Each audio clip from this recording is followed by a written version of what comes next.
remember that phone call, the sound of sobbing in the background. Everything got so quiet I could hear the tears hitting the floor.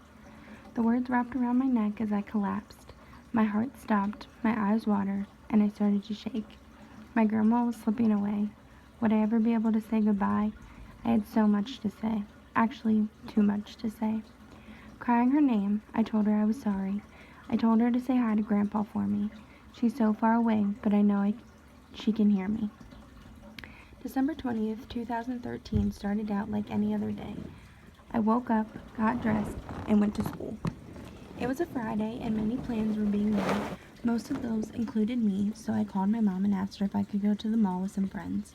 When my mom said yes, all of my friends cheered, and we finished planning out the day. When our 7th period bell rang, I ran to meet my friend Lauren, and we jumped into her mom's car and headed off to the mall.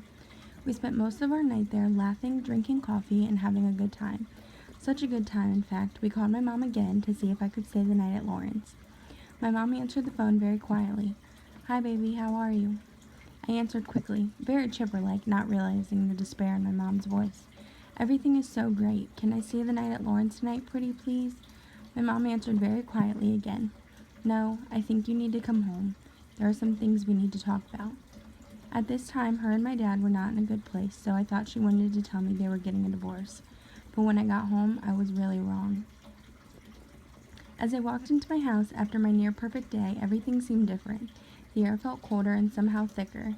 It was very dark inside and out, not how the rest of my day had felt. My mom wasn't home. Thinking that this was strange, I asked my brother, "Where's Mom? What's going on?" He didn't answer me. I asked again. Still no answer. I was getting mad and a tad anxious. Then my phone started to ring. It was my mom. I answered. "Hey, Mom, where are you?" She was crying now. "Vanessa, are you home? I really need to talk to you." Slightly annoyed that no one was being straightforward with me, I replied, "Yeah, I'm here. Where are you?" She ignored my question and went right into what she had to say. "Sweetheart, listen to me. Grandma didn't beat the cancer this time.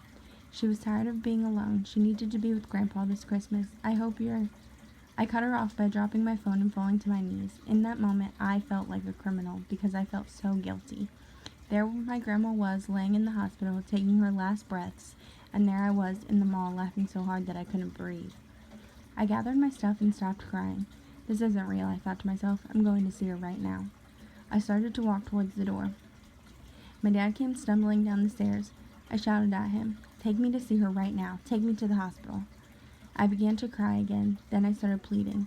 With each awful cry, my dad shook his head and said I can't. I stopped crying again, and I asked him why.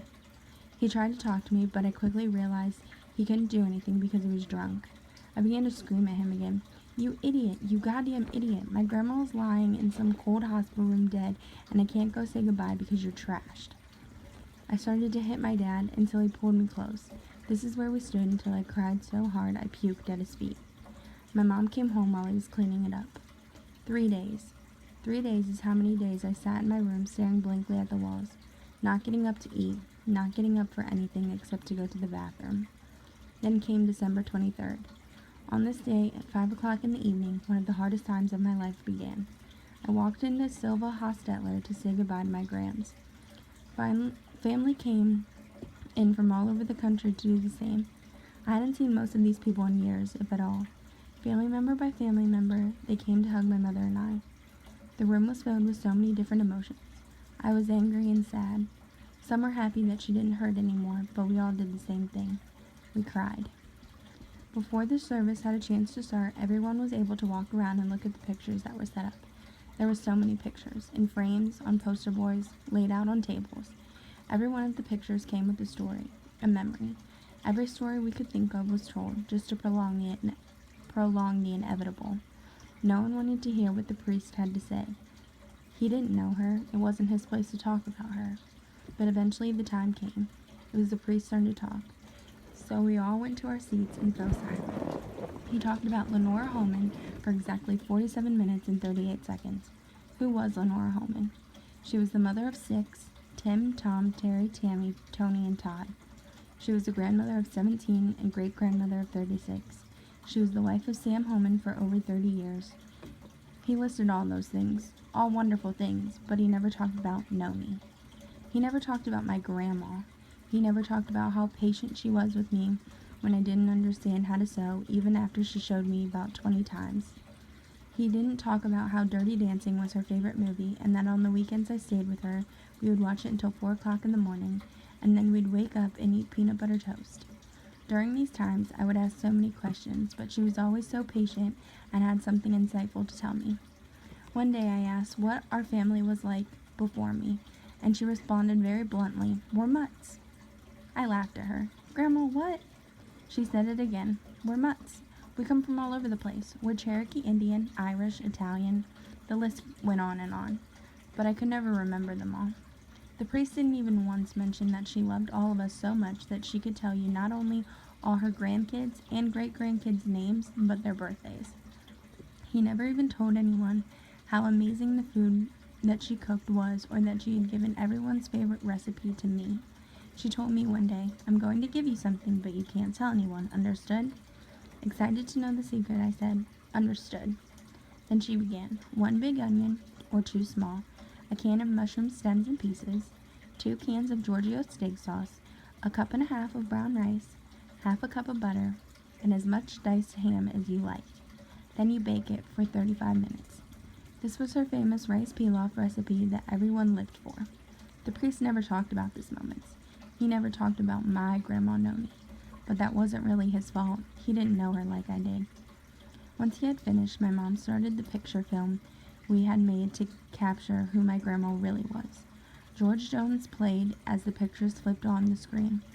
He kept her picture on his wall, went half crazy now and then. He still loved her through it all, hoping she'd come back again. We all started to cry again as we saw the picture of her bright orange curls and her pale pink lipstick, especially my mom. I hadn't really seen her cry yet, so I wasn't really shocked when she was finally letting it go. For the sake of everyone else, she held it in until we left. Walking out to the car is when I really saw the hurt my mom was going through. I never asked her about it. I just let her cry into me the same way my dad let me cry into him. It's crazy to think that this was 3 years ago, because I remember it like it was yesterday. I remember that phone call, the sound of sobbing in the background. Everything got so quiet I could hear the tears hitting the floor. The words wrapped around my neck as I collapsed. My heart stopped, my eyes watered, and I started to shake. My grandma was slipping away. Would I ever be able to say goodbye? I had so much to say. Actually, too much to say. Crying her name, I told her I was sorry. I told her to say hi to Grandpa for me. She's so far away, but I know she can hear me. No one ever talked to me about death too much before all of this, so I continue to learn from it every day. So does my mom. I asked her once how she stayed so strong after losing someone so close to her, and she responded with, "I always thought that your grandma taught me how to do everything but live without her." I was wrong. My whole life she was doing little things to teach me, but I never realized it. She taught me to cook. I can do that now, even though she's gone. She taught me how to balance a checkbook. I can still do that now that she is gone. But most importantly, she taught me that the little moments are the big moments, and that every moment counts. It may sound cliche to most, but she showed me that if you live each second like it's your last, when you leave this world, you won't be disappointed. She started to get choked up and stopped talking to me for a while. But later in the day, my mom came back into the living room and finished our conversation from before. She said, "Of course I was sad. Everyone was sad. I wanted to be selfish. I wanted to keep her here with me, so I didn't have to know what it felt like to be without her. But now that I do know what it's like, it's nothing she didn't teach me or you. That's why we can still do what we have to today, all because of one woman, all because of your grandma." My mom wasn't wrong in any means. Crying never helped me feel better, neither did being sad. To cherish in the moments of this amazing woman I got the luxury of calling Grandma is what helps me get through all the bad days, even when I'm missing her the most. Her body may be gone, and her soul may rest with God now, but for me, she still rests easy in my heart with everything I do.